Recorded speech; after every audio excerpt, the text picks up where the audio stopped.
El tema de pH y equilibrio es un tema que probablemente también sale en el examen. Vamos a ver los tipos de preguntas que salen. Tiene bastante temita, entonces vamos a avanzar. ¿Listo? Lo primero que vamos a ver es cuáles son los tipos de reacciones. Hay unas reacciones que son irreversibles. ¿Qué quiere decir una reacción irreversible? Es una reacción química que se da en un solo sentido, es decir, que la flechita va solamente para un lado y que se prolonga hasta que se agota por completo uno o varias de las sustancias reaccionantes. ¿Por qué una o varias? Acuérdense del reactivo limitante. El que se acaba primero termina la reacción. Y por tanto la reacción inversa no ocurre de manera espontánea, es decir, que yo no me puedo volver hasta acá, como tan fácil. Como quien hace una torta. Después de que usted revuelve la masa de una torta y usted dice, ay no, ahora quiero los huevos y la harina y la sal, pues hombre, ya no la va a obtener. ¿Listo? ¿Cómo se ve esa gráfica? Entonces, lo que tenemos en el eje X es el tiempo, y lo que tenemos en el eje Y es la concentración de los reactivos. Entonces, la concentración inicial de A o B de los reactivos empieza alto y empieza a gastarse, a gastarse, a gastarse, a gastarse, ¡pum!, hasta que se agotan, ¿ya? ¿Qué pasa con la concentración de los productos? Pues empieza a formarse, a formarse, a formarse, a formarse, hasta que queda estable. ¿Por qué? Porque si se agotan los reactivos, pues ya no hay de dónde formar más productos. Acuérdense de lo que veíamos en estequiometría con los sándwiches. ¿Ya? Si se me acaba el pan, la mortadela y el queso, pues ya no voy a obtener más sándwiches. Se acabaron, se fueron hacia el piso. Y los otros sí aumentaron. Esas son las reacciones irreversibles. Las reacciones reversibles o en equilibrio son aquellas en que los reactivos no se transforman totalmente en productos, ya que estos se vuelven a formar en reactivos, dando lugar así a un proceso de doble sentido. Es decir, que yo puedo ir o hacia este lado o puedo ir hacia este lado. Lo importante es que la reacción siempre va a buscar estar en equilibrio. ¿Cómo se ve eso en la gráfica? Empieza la concentración inicial de A y B de los reactivos, pero no va hasta el piso, sino hasta cierto punto. ¿Hasta qué punto? Hasta el punto donde la concentración de los productos se hace igual, ¿ya? Y se mantiene un equilibrio. Por eso la gráfica se ve de esta forma. Si ven en la anterior, en la irreversible se iba hasta el piso. En esta va a quedar en un equilibrio. No se van a agotar los dos porque van a estar presentes todas las moléculas.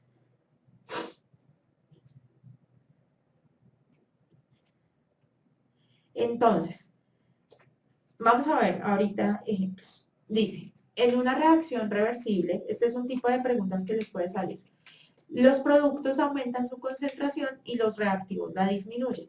Al cabo de un tiempo, estas concentraciones permanecen constantes. Entonces les dicen que X y Y forman 2XY. Y les ponen las flechitas. Si reacciona un molde X2 con un molde Y2 hasta llegar al equilibrio, la gráfica que describe correctamente el proceso en función del tiempo es, entonces nos dan varias gráficas. ¿Cuál creen ustedes que es?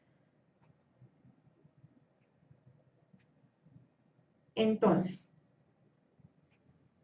puede ser la A, puede ser la B, puede ser la C, puede ser la D, vamos a analizarlas. En la A, la concentración de X2 y Y2 nunca cambia y la de 2XY nunca cambia.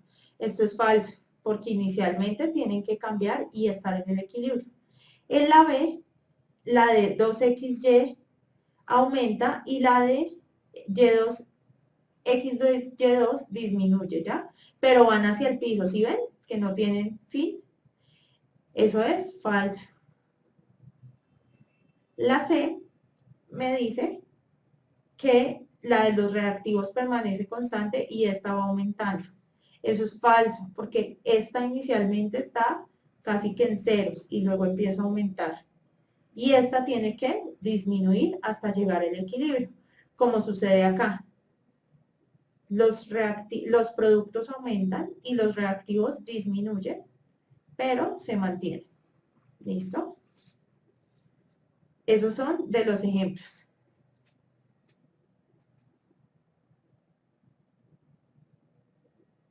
Mira que la D pasa así, que va hasta el piso.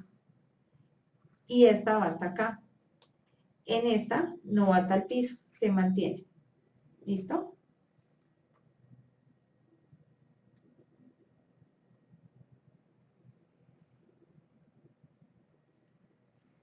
¿Cómo se afecta la reacción? ¿Hacia qué lado se desplaza si yo tengo una reacción irreversible? Entonces, lo que altera ese equilibrio, ¿ya? Es como si ustedes tuvieran eso en una balanza. ¿Qué altera el equilibrio? Los cambios de la concentración. Entonces, ¿qué pasa? Y los cambios de la temperatura. ¿Cómo va a jugar eso? Ay, Dios, perdón. Si yo tengo esto en una balanza en equilibrio, ¿ya? Y resulta que yo compré más de A y se lo empiezo a echar, ¿cierto? Entonces la balanza sí me va a empezar a inclinar hacia este lado. Pero a mí me sirve que esté en equilibrio. Entonces, ¿qué va a pasar? A se va a empezar a transformar en C y en D, ¿cierto? ¿Para qué? Para mantener el equilibrio. Es decir, que se va a desplazar el equilibrio hacia la derecha. O sea, la reacción siempre se va a desplazar hacia el lado donde se mantenga el equilibrio, ¿sí? Si yo echo más de A, pues se me empiece a inclinar hacia un lado, es decir, que tengo que transformarlo en D y en C para que se me empiece a equilibrar. ¿Listo? Si, por ejemplo, yo no eché más de A, sino eché más de D, pues, hombre, la ecuación se me va a balancear hasta este lado. Entonces, lo que va a empezar es a correr hacia la izquierda para poder lograr balancearla. Es como un juego de masas. Siempre va a irse para el lado donde esté el equilibrio. En cuanto a la temperatura, ¿qué es lo que pasa? Si yo voy a tener una reacción exotérmica, por ejemplo, si yo tengo una reacción exotérmica hacia la derecha y endotérmica hacia la izquierda es endotérmica, ¿cierto? Y yo caliento el sistema, es decir, le doy fuego, ¿cierto? Entonces, ¿qué va a pasar? El sistema se va a empezar a desplazar hacia el lado donde reduzca ese cambio, ¿ya?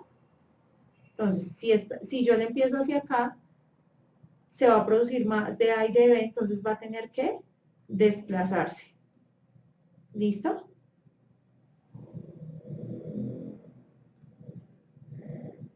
Pero lo que más preguntan es ácidos. Ya les cuento por qué les conté reacciones en esto de ácidos y bases.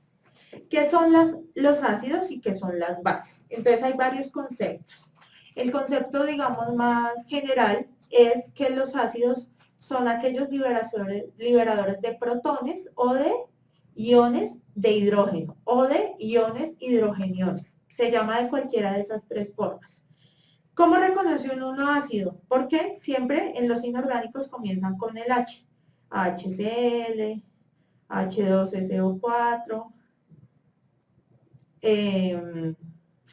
H3PO4, ¿sí? Todos esos son ácidos, porque inician con H, ¿ya? ¿Y qué hacen? ¿Por qué se dicen liberadores de protones? Porque, por ejemplo, si yo echo el ácido clorhídrico en el agua, ya se separa en H positivo y Cl negativo, es decir, que me libera iones positivos, iones hidrogeniones. ¿Listo? El concepto de base son aquellos que liberan OH, ¿cierto? ¿Como cuáles? Como el KOH, el hidróxido de potasio, el NaOH, que es el hidróxido de sodio, el Na3, perdón, el AlOH3, que es el hidróxido de aluminio, todos esos. ¿Qué pasa? Cuando uno los echa en agua, pasa exactamente lo mismo. Por ejemplo, si echo en agua el hidróxido de potasio, queda el K por un lado y el OH por otro lado. ¿Listo? Pero ¿qué más me dice? Hay otro concepto. Me dice que un ácido es una sustancia capaz de liberar protones, efectivamente, pero que la base es uno capaz de recibir esos protones, es decir, que no necesariamente son los de OH. Ese es el concepto de ácido y de base. Estos son ácidos y los que tienen el OH se llaman los hidroxios o las bases. ¿Listo?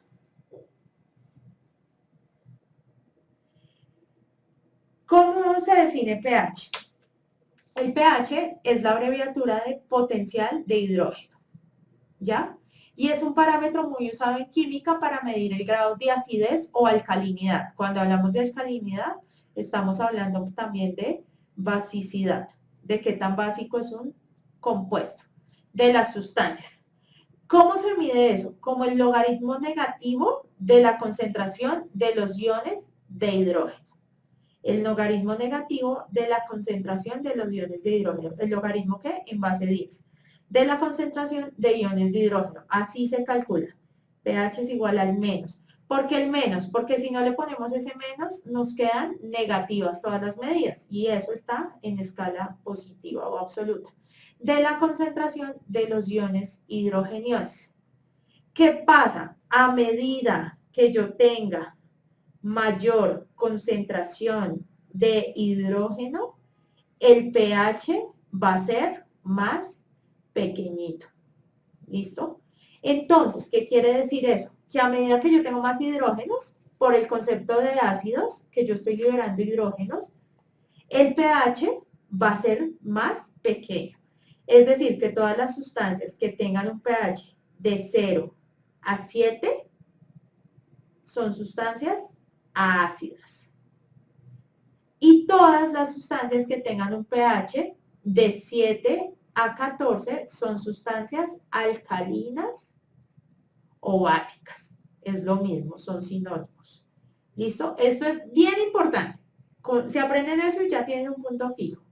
¿Listo? Cuando yo hablo del pH 7 es un pH neutro. No está ni ácido ni básico. Por ejemplo, todos los jugos gástricos son un pH ácido. Por eso cuando ustedes tienen como gastritis, ustedes dicen, ay, es que tengo acidez. ¿Sí? Porque lo que bota en los jugos gástricos en el estómago es ácido. ¿Listo?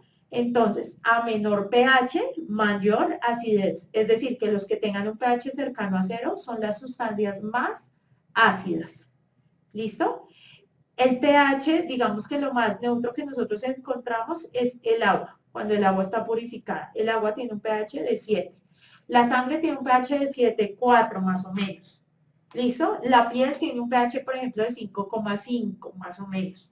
Un pH ligeramente ácido. El ácido como con el que queman a las personas, esa gente desadaptada socialmente, es un ácido muy ácido, por ahí de un pH de 1. ¿Ya? Tanto las sustancias muy ácidas como las sustancias muy básicas queman. ¿Listo?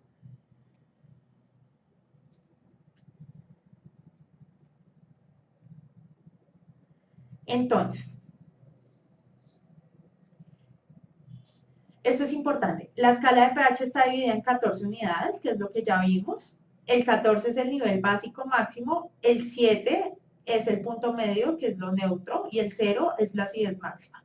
La escala de pH tiene una secuencia logarítmica, ¿cierto? ¿Por qué? Porque si nosotros, como vimos, se calculaba, se calcula el logaritmo en base 10.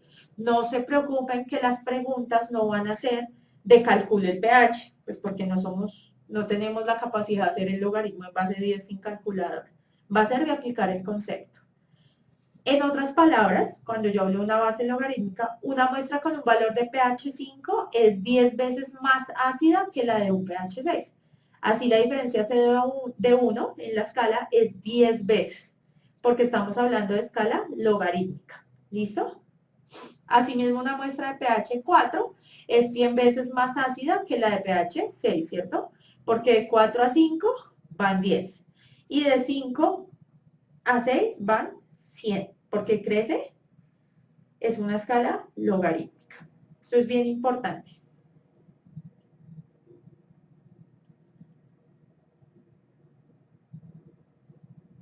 Listo.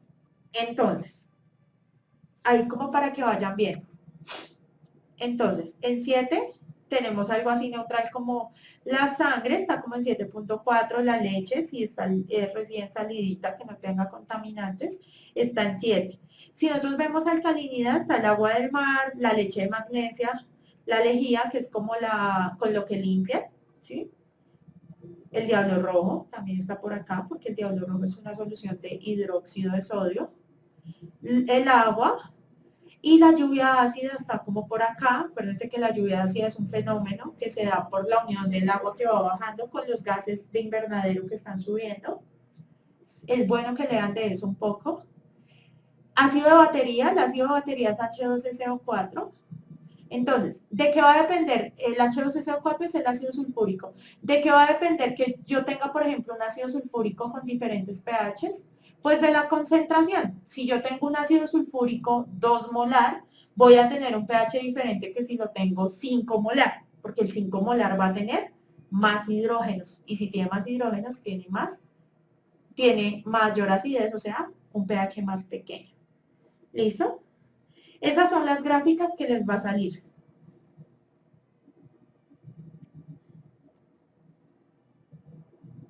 ¿Cómo se mide el pH? Entonces el pH tiene varias técnicas para medirlo.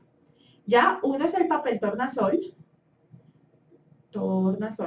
Cuando nosotros tenemos un papel tornasol y lo metemos en una sustancia, si se pone rojo, es ácido, y si se pone azul, es básico o alcalino. Acuérdense que son sinónimos. ¿Listo? Pero no me dice más, no me dice, hoy estoy en pH 8, estoy en pH 10, estoy en pH 2. ¿Listo? Sí, yo tengo también unos papeles que se llaman un papel indicador o cinta indicadora. Entonces, ¿qué pasa? Funciona igual que el tornasol, solo que ya tiene una escala. Entonces, yo ya sé, yo lo cojo y luego lo comparo con la escala. Dependiendo, por ejemplo, acá, si está, por ejemplo, en este verdecito, ya sé que está en 6, ¿sí? Si está, tengo que comparar la escala de los colores para saber dónde está. Y lo más exacto es un pHímetro. El pHímetro es un aparato que funciona por unos electrodos que tiene acá, se meten en la solución y ese sí me bota el pH exacto, 7.4, 8.2. ¿Listo? Esas son las formas de medir los pHs. Siempre para medir pHs tenemos que hablar de una solución. No podemos hablar de algo diferente. ¿Por qué? Porque si no es solución, no podemos medir la cantidad de iones de hidrógeno.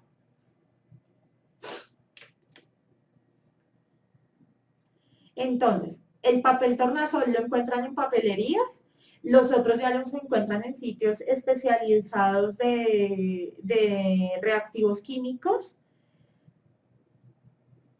Tienen el mismo principio, es decir, el tornasol tiene el mismo principio que el papel, pero no son lo mismo. El mismo principio es porque uno lo mete en la solución y cambia de color. ¿Listo? Así es que se sabe. Entonces, ¿qué es lo que pasa? Como ya sabemos qué es el ácido y cómo se mide, vamos a ver los tipos de ácidos que existen. Y tenemos los ácidos fuertes o bases fuertes y los ácidos débiles o bases fuertes, dependiendo de lo que estemos hablando. ¿Qué es lo que pasa? Cuando yo tengo un ácido fuerte, dice que se disocian por completo. ¿Qué es disociar? Que cuando yo los echo en el agua, si por ejemplo, miremos el ácido bromídrico. Si yo echo el ácido bromídrico en el agua, yo echo 2 moles de ácido bromídrico, inmediatamente el H se disocia, es decir, se separa del bromo y queda así. ¿Listo? Como eché 2, las dos se disocian completamente. Eso quiere decir fuerte, que se disocia completamente, que cuando yo lo echo en el agua se separa. ¿Listo? Un ácido débil siempre la cantidad de hidrógenos que entran es la cantidad de hidrógenos que se van a medir en el pH, ¿ya? Por eso es que aquí está en 1. Un ácido débil no se disocia completamente. Entonces, un ácido débil se disocia parcialmente, dependiendo de su naturaleza. Y por tanto, la concentración de los iones es menor a la totalidad del grupo, ¿cierto? Entonces, Aquí tenemos unos ejemplos que es importante ver. Bueno, tenemos varios. La mayoría de ácidos orgánicos, luego vamos a ver orgánica, calma, el acético, el burítico, el propanoico, no se disocian completamente, sino parcialmente. Aquí hay varios ácidos débiles. Entonces, ¿qué pasa? Quiero que miren estas gráficas de acá. Entonces, cuando yo tengo un ácido fuerte, como el que les mostré, siempre se va a disociar el ácido del hidrógeno, el ácido del hidrógeno, el ácido completamente, ¿sí? Siempre va a pasar esto. En cambio, ¿qué va a pasar en un ácido débil? Yo lo tengo, está en equilibrio, entonces fíjense, esta es una reacción reversible, esta no, esta está en equilibrio, perdón, esta es una reacción irreversible, esta está en equilibrio, ¿y qué pasa? Si yo pudiera mirar con un microscopio superpotente, suponiendo que existiera, yo podría ver que existen efectivamente sustancias que se separaron, la A y la H, pero tengo unas que todavía están juntas. ¿Por qué? Porque la solución no se disocia completamente. Es decir, que el ácido débil tiene un pH más alto, porque su grado de acidez no es tan alto. ¿Listo? El ácido clorhídrico está dentro de los ejemplos de ser un ácido fuerte, se disocia completamente. Pero, por ejemplo, el ácido fórmico, que es un ácido, o el ácido benzoico, los orgánicos, son ácidos débiles. ¿Listo? Acuérdense que el ácido acético es lo mismo que decir el ácido etanoico, que ya luego lo vamos a ver cuando veamos orgánica. ¿Listo? ¿Cómo se sabe si es débil o es fuerte? Se los tienen que decir. Si mi ácido viene con una constante de acidez, que eso igual no lo van a preguntar así, pero si la tiene y tiene un pK es porque es un ácido débil. Si me dicen se disocia, es porque se disoció completamente. ¿Listo? También existe otra clasificación para los tipos de ácidos. Existen los ácidos monopróticos, que quiere decir que solo genera un protón. Es decir, que cuando yo lo disocio, como el ácido clorhídrico, lo echo en el agua, queda H positivo y Cl negativo. Solo queda un protón. Pero existen los dipróticos, que es cuando yo la disocio, quedan dos protones. ¿Cómo es eso? Por ejemplo, yo tengo el ácido sulfúrico, ¿sí? Y si yo lo disocio en el agua, queda dos hidrógenos positivos, ¿sí? Estos dos, más el SO4 negativo. Es decir, que me genera dos protones, ¿ya? Y los polipróticos son los que me generan más. Por ejemplo, el ácido fosfórico. Entonces, si yo tengo H3PO4 y lo disocio, lo que va a pasar es que me queda 3 H positivos más un PO4. Si ustedes ven, es la cantidad de hidrógenos que tenga el ácido, para poder decir si es monoprótico, diprótico, triprótico. ¿Listo? Ojo, esto no pasa así de una, esto pasa por etapas. Entonces, ¿cómo es? Este, que estaba H3PO4, ¿ya? Cuando lo disocio queda H más, H positivo más H2PO4. ¿Sí ven? Le quito uno. Luego, si disocio eso, me queda, si disocio este de acá, me queda H positivo más HPO4. Lo que quiero decir es que se da por etapas, que no se da de una. ¿Listo?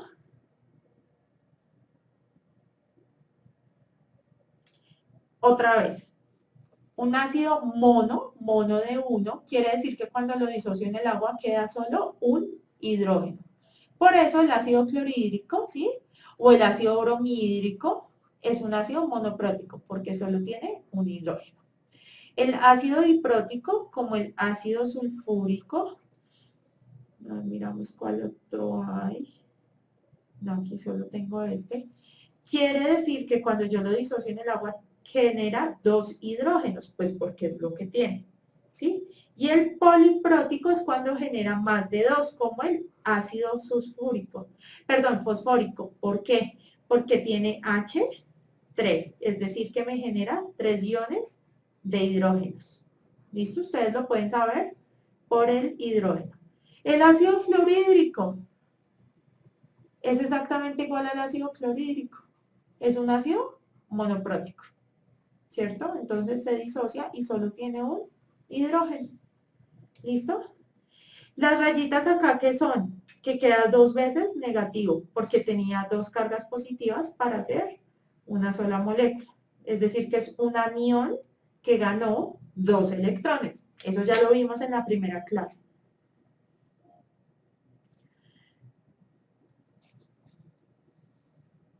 ¿Todos los ácidos monopróticos son fuertes? Sí son fuertes, si son inorgánicos. Si son los orgánicos, ya son diferentes. ¿Cómo son los orgánicos? Lo vamos a ver cuando veamos orgánicos, pero por ejemplo, uno puede tener el CH3COH, ¿ya? Ese es un ácido etanoico o acético y también es monoprótico porque solo bota un hidrógeno, este hidrógeno. ¿Listo?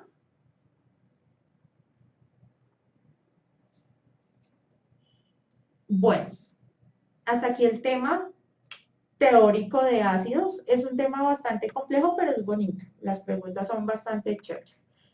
Entonces, aquí terminamos la parte teórica.